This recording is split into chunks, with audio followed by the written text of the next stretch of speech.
estudiantes de secundaria. Bienvenidas y bienvenidos a una sesión más de Aprende en Casa 2. Estoy segura que estamos aprendiendo la historia de nuestro país. Yo soy Leslie Mendívil. Y yo soy la maestra Mercedes Mejía Ángeles. Estaré con ustedes acompañándolos en su aprendizaje durante la sesión de hoy. En la sesión anterior conocimos cómo fue el proceso de conquista de Mesoamérica hasta la caída de Tenochtitlan el 13 de agosto de 1521.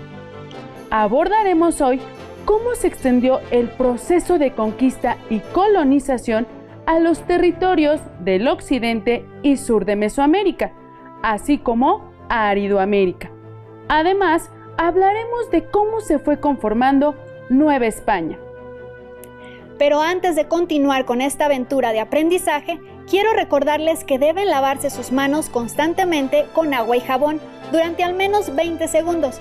Y si necesitan salir de casa, utilicen cubrebocas correctamente, cubriendo nariz y boca, y mantengan la sana distancia. Los invito a analizar el proceso de colonización y el nacimiento de Nueva España. Manténganse alerta y con disposición para aprender. Tengan a la mano su libro de texto, cuaderno y bolígrafos para hacer anotaciones. Y ahora sí, comencemos. Adelante, maestra. En nuestra sección Leer para conocer, compartiremos el texto Construcción de la Nueva Ciudad, de José Luis Martínez. Dice así: cuando se platicó entre los soldados de Cortés en qué lugar se haría la nueva ciudad, algunos opinaron en favor de Coyoacán o de Texcoco, mas prevaleció la opinión del capitán general, quien decidió que fuera en el mismo lugar de la capital indígena, que tenía tanto renombre, y por la grandeza y maravilloso asiento de ella. Pocos años más tarde, comenzarían a advertirse los muchos inconvenientes de la ciudad asentada en una alta cuenca cerrada, rodeada por montañas. Al modificarse el equilibrio ecológico con la desecación progresiva de los lagos, vinieron las inundaciones y la necesidad de dar salida a las aguas con costosas y enormes obras. La construcción de la nueva ciudad se inició pocos meses después de la destrucción de la ciudad indígena, probablemente a fines de noviembre de 1521 o enero de 1522.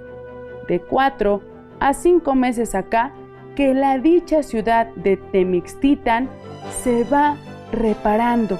Está muy hermosa, dice Cortés a Carlos V en su tercera relación, que firma el 15 de mayo de 1522, aún en Coyoacán. Cuando viene el infortunado Francisco de Garay a encontrarse con Cortés en diciembre de 1523, el conquistador ya puede mostrarle sus palacios en construcción. Y en octubre de 1524, Cortés firma su cuarta carta de relación en Tenochtitlan o Temixtitan, como él escribió, lo que permite suponer que para entonces ya se había trasladado de Coyoacán a la nueva ciudad. Los indios habían sufrido la derrota y el arrasamiento de la ciudad que habían construido, y ahora tenían que trabajar otra vez para levantar la nueva ciudad a la usanza española. Sobre las ruinas de la antigua México Tenochtitlan, bajo la supervisión de Cortés, el alarife Alonso García Bravo, ayudado por Bernardino Vázquez de Tapia y 2 indígenas, realizó una traza de la nueva ciudad. En principio, conservó la Plaza Mayor y el emplazamiento de los palacios que la rodeaban por 3 lados. Refiere Cortés que procuró que los naturales volviesen a la antigua metrópoli para darle vida de nuevo, y que entre ellos había carpinteros, albañiles, carteros, plateros y otros oficios, y que los mercaderes han vuelto a animar el antiguo mercado, que debió ser el de Tlatelolco, y que se ha organizado otro para españoles. Desde 1524, consta en las actas de Cabildo, Alonso García Bravo había sido el alarife y maestro de obras de la ciudad, especialmente en la construcción de las casas del ayuntamiento. El 14 de enero de 1527, el Cabildo ordenó, mediante un pregón, que ninguna persona edifique en solar, sin que primero le sea medido y trazado por el dicho Alonso García. Ya se había iniciado el reparto de solares a los conquistadores, dentro de los límites de la traza, y gracias a la mano de obra gratuita, se levantaron rápidamente muchas casas. A todo el que quería ser vecino de la ciudad y era aceptado, se concedía un solar, y 2 a los que habían sido conquistadores. Y según aparece en los libros de actas de Cabildo, a menudo se les concedía solar y huerta. Como era la costumbre, se estableció: las edificaciones se hacían en todo a costa de los indios, quienes debían traer y luego labrar piedras, maderas y los demás materiales de construcción, y aún proveer su propia alimentación. El conquistador ponía los planos y la dirección de la obra. Recuerden que si desconocen el significado de algunas palabras que se mencionan en el texto, les recomendamos anotarlas en su cuaderno y consultar su significado en un diccionario. Les sugerimos también integrar sus palabras en un glosario. Esto enriquecerá su vocabulario y mejorará la comprensión de este y otros temas. Por ejemplo, yo no sé qué significa alarife. Maestra, ¿qué significa? Alarife es el nombre que se le daba antiguamente al arquitecto o maestro de obras. Gracias, maestra. Algo así me imaginaba, pero la verdad es que no estaba segura. Sigamos adelante con la sesión. En la lectura escuchamos cómo fue la construcción del primer cuadro de la actual Ciudad de México. Reflexionemos. ¿Cómo creen que se sentía la población indígena de ver sus templos y ciudades destruidas? ¿Por qué fue importante para los españoles construir la nueva capital española sobre las ruinas de Tenochtitlan? Supongo que fue muy doloroso y muy difícil. Además, como vimos en la sesión anterior, la población indígena sufría de la epidemia de viruela. Para saber cómo transcurrieron las primeras décadas de vida de la colonia española, que llamaron Nueva España, les invito a ver la siguiente cápsula.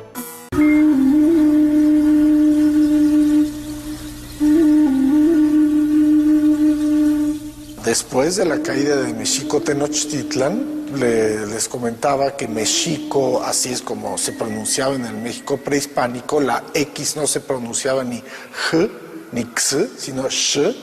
El acento estaba en la segunda sílaba, Mexico Tenochtitlan, no Tenochtitlan. Esta es la pronunciación prehispánica que después fue cambiando.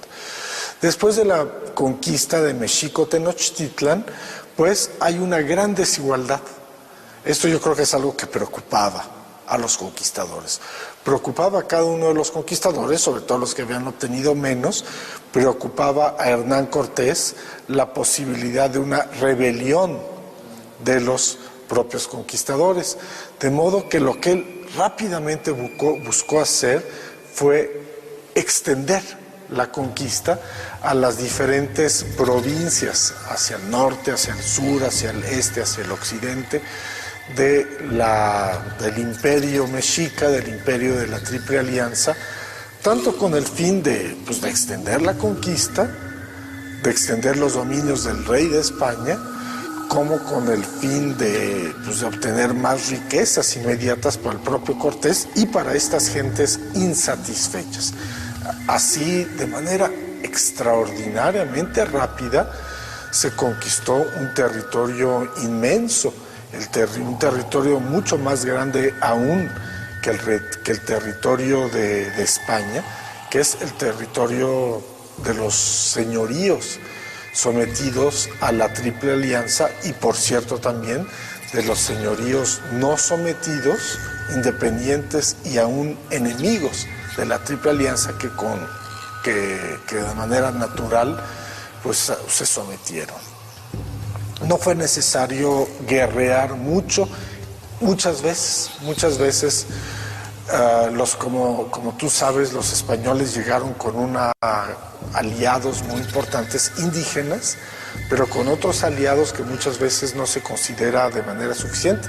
Las enfermedades infecciosas, viruela, sarampión, que traían los españoles y contra las cuales los habitantes originarios de México y de toda América no tenían defensas inmunológicas.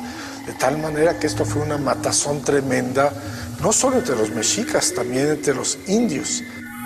Derrotados los mexicas, Hernán Cortés se abocó a la organización de los territorios conquistados. Decidió construir la nueva capital española sobre las ruinas de México Tenochtitlan.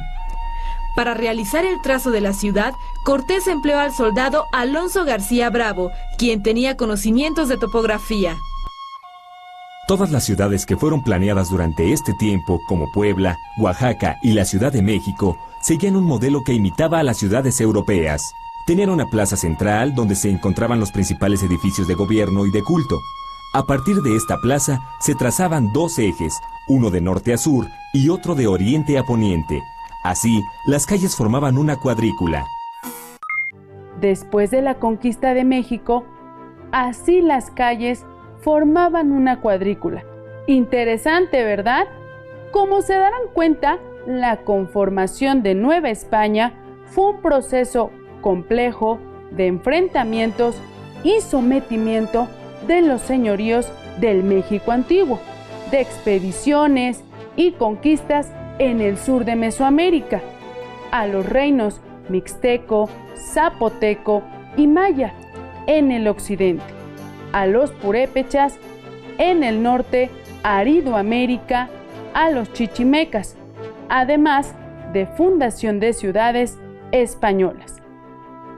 Como se ha afirmado anteriormente, el proceso de conquista y colonización de Mesoamérica inició de manera formal con la llegada de Hernán Cortés a la costa de Chalchihueyecan, hoy Veracruz, el 19 de abril de 1519.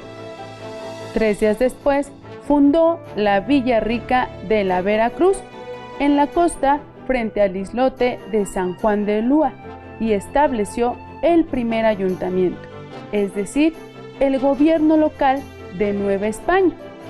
Esto, en claro, desafió a la autoridad del entonces gobernador de Cuba, Diego Velázquez. El acontecimiento emblemático de este proceso es la caída de Tenochtitlan, el 13 de agosto de 1521, y como vimos en la lectura inicial, comienza la construcción de la capital de Nueva España. Para el año de 1522, Hernán Cortés recibió de la corona española el nombramiento como capitán general y gobernador de Nueva España. Cabe destacar que el nombre que él le daba al territorio y que posteriormente lo sugirió como oficial, le fue respetado, tal como lo consta su segunda carta de relación.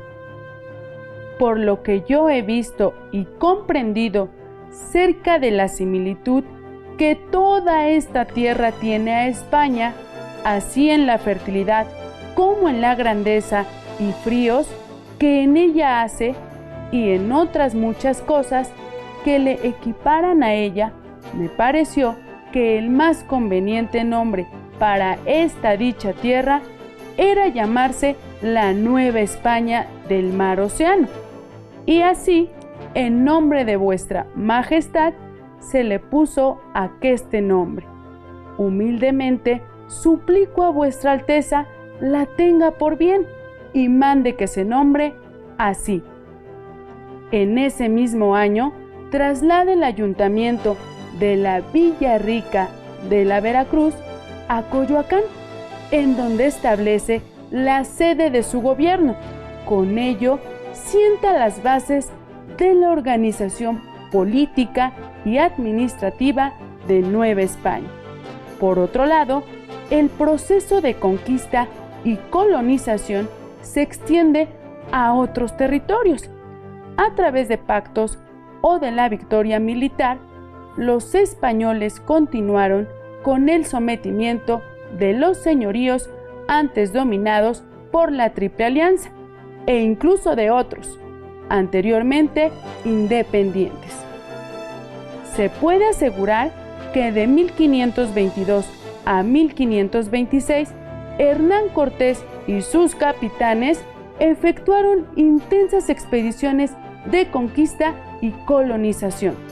De acuerdo con el Atlas de Historia de México y de América, del poblamiento originario a la actualidad, Cortés organizó nuevas expediciones y encargó al capitán Alonso de Ábalos la conquista del territorio de Colima.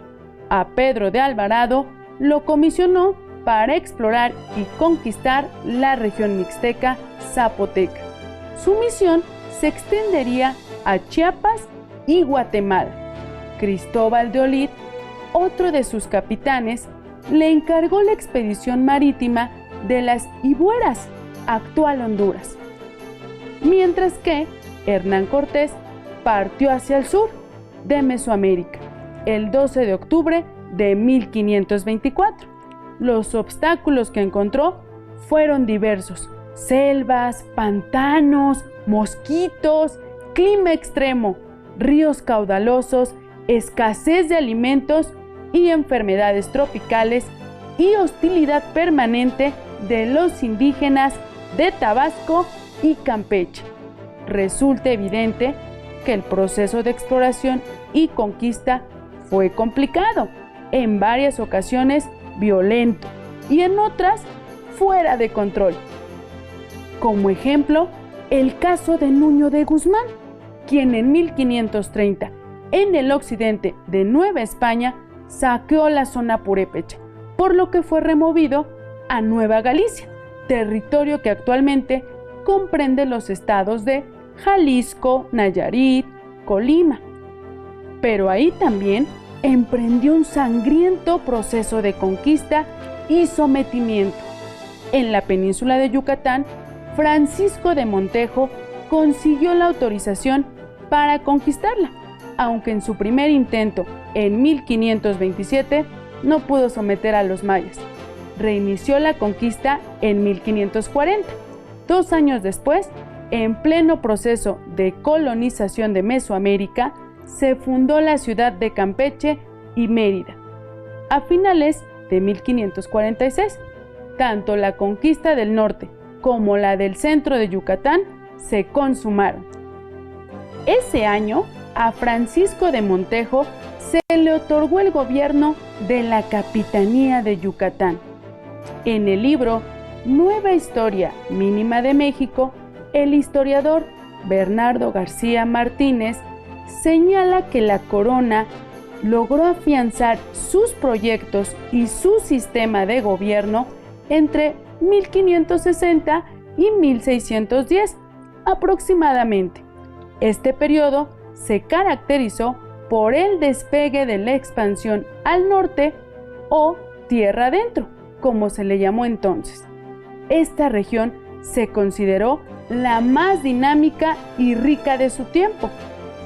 Su mayor incentivo fue el hallazgo de minas de plata, que rindió beneficios económicos inmediatos, aunque también estuvieron en juego intereses agrícolas y ganaderos.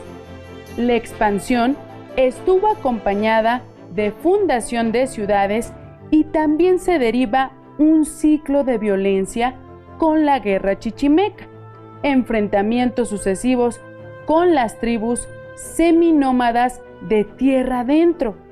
Este proceso concluiría en 1585 con el sometimiento de la población indígena.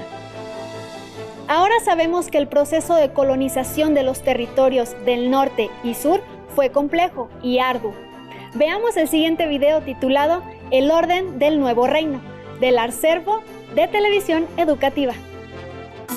A la caída de México Tenochtitlan inició un proceso de conquista y colonización en Mesoamérica llamado virreinato, que se caracterizó por una serie de cambios políticos y económicos. ¿Cuáles fueron esos cambios y cómo se instauraron en la Nueva España? Veámoslo. El virreinato se instauró en la Nueva España sobre una estructura de administración política y económica, basada tanto en el ejemplo español como en antiguas prácticas mesoamericanas. Estos cambios político-administrativos implicaron a su vez cambios en las divisiones territoriales del México antiguo. Así, surgieron nuevas instituciones políticas y formas de propiedad de la tierra. Las instituciones legales y de gobierno quedaron distribuidas jerárquicamente de la siguiente manera. El rey era la máxima figura de autoridad, tanto en España como en la Nueva España. En asuntos relacionados con los territorios americanos, era asesorado por el Real y Supremo Consejo de Indias, quien además supervisaba la recaudación de impuestos. Por su parte, la Casa de Contratación de las Indias, que se encontraba en la ciudad de Sevilla, regulaba la navegación y el comercio entre España y los territorios conquistados. Como representante directo del rey, el virrey era la máxima autoridad en la Nueva España. Tenía a su cargo la administración política, económica, legal y militar del territorio. La audiencia era un tribunal de justicia que aplicaba las leyes y ejercía el poder en ausencia del virrey. El gobernador se encargaba de administrar grandes extensiones territoriales como las provincias y reinos. Cuidaba el cumplimiento de las leyes y de la justicia, además de enviar el tributo a las cajas reales. Su puesto estaba sujeto a la decisión del virrey. Otra figura de autoridad era el corregidor. No podía legislar, pero sí gobernar. Administraba justicia, recaudaba impuestos, supervisaba comunidades indígenas, llevaba asuntos judiciales y civiles y administraba el repartimiento. Su jurisdicción no era clara, pero su alcance era menor al del gobernador. El alcalde mayor tenía a su cargo un territorio delimitado dentro de la jurisdicción de los gobernadores. Esta autoridad político-administrativa y de justicia recaudaba tributos y rentas reales, además de vigilar a las poblaciones indígenas. El ayuntamiento era una corporación pública, con una división territorial específica, que ejercía funciones administrativas y judiciales. Los cabildos eran organizaciones que correspondían a una división territorial de menor tamaño, al mando de alcaldes y regidores. Se encargaban de administrar y gobernar ciudades y pueblos. Y, finalmente, la República de Indios, que concentraba a la población indígena en espacios delimitados para evitar la convivencia con los españoles. En el aspecto económico, algunas prácticas mesoamericanas se conservaron, como el pago del tributo y la organización de los calpullis, y se implementaron otras, que cambiaron la propiedad de la tierra. Así, el tributo, tal y como lo hacía la Triple Alianza, se recibía mediante trabajo o en especie, sobre lo que generaban las tierras sin implicar posesión de las mismas. Los soldados españoles que participaron en la conquista recibieron mercedes de tierra como recompensa. A través de la encomienda, los españoles obtenían derechos sobre el trabajo y los productos de las tierras de los indígenas que lograban evangelizar. Por medio del repartimiento, los indígenas eran trasladados de sus poblaciones de origen para trabajar temporalmente en la agricultura y en la minería a cambio de un pago. Y con el Real de Minas, se entregaron zonas mineras a los españoles con la idea de incrementar la producción de metales. Los cambios en las formas de gobierno, administración y economía repercutieron, sin duda, en las formas de propiedad de la tierra. Ciertas formas de organización administrativa aún se conservan. ¿Reconoces alguna? Comenta con tus compañeros la manera en la que actualmente se ejerce esta figura. Como pudimos ver en el video, la organización política y económica de la Nueva España tomó elementos de la estructura de los pueblos mesoamericanos, así como de la organización política de la metrópoli que ya habían impuesto en otros territorios colonizados como la española. Anteriormente, hemos hablado de la existencia de los señoríos en Mesoamérica. Pues bien, estos eran unidades de organización política con un territorio delimitado y gobierno autónomo, a los cuales durante las primeras décadas de colonización los conquistadores les impusieron un cabildo, órgano de gobierno, y los denominaron pueblos de indios. Los alcaldes de ese cabildo eran de la nobleza indígena para contener los levantamientos de la población y para que siguieran cobrando el tributo. En 1527, el rey de España decidió instituir una audiencia en Nueva España para poner orden y administrar la justicia, que fue presidida por Nuño de Guzmán y 4 oidores. Sin embargo, estos funcionarios aprovecharon el puesto para abusar de sus funciones, incluso contra Cortés y sus aliados. Además, aumentaron el pago de tributo a los indios y disimularon actos de esclavitud. Para acabar con esos abusos de poder, el rey Carlos V establece en 1535 el virreinato como forma de gobierno, siendo Antonio de Mendoza primer virrey de Nueva España, con el propósito de ejercer de manera más personal y directa la autoridad a cuya figura quedaron sujetas todas las autoridades civiles y administrativas. Aunque el gobierno virreinal trató de poner un alto a las injusticias, inicialmente prohibió la explotación de la mano de obra indígena y aplicó las nuevas leyes de protección a los indios. Estas acciones no lograron el propósito esperado y con el transcurrir de los años, las condiciones sociales y el descontento de la población se agudizaron.